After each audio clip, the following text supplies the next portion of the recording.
Hi, I'm Matthew Moscoviak, Senior Associate Editor at CNET.com, and this is the Samsung BDP 3600. And as you can see, the design is actually pretty unique. It has a lot of rounded corners, bathed in a glossy black finish, and it doesn't look like your standard boxy type Blu-ray player. The controls are on the top and they're touch sensitive, which means you're not going to be able to stack anything on top of it, and when you keep pressing those controls, you're definitely going to have some fingerprints. The only other thing on the design is that right on the front panel there's just a little flip down panel for a front panel USB drive.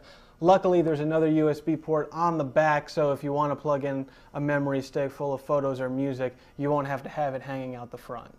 The included remote is a little bit of a different design from previous Samsung players, but in some ways it's a step back. The one thing we didn't like is that the title menu and disc menu buttons were buried all the way at the bottom instead of being around the directional pad.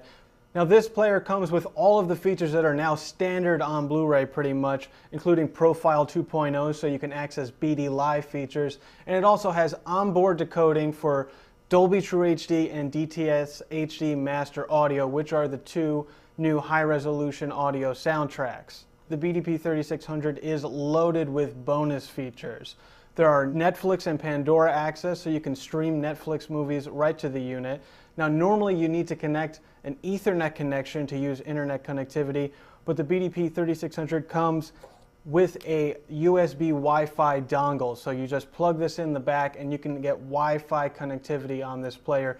Another benefit is that it has 1 GB of onboard memory. That means you don't need to stick in a USB memory stick to download your BD Live content to it. It'll download right to the memory on the player. If you flip it around back, you'll see there's more connectivity. There is an additional USB port, as I mentioned before. There's also an Ethernet jack.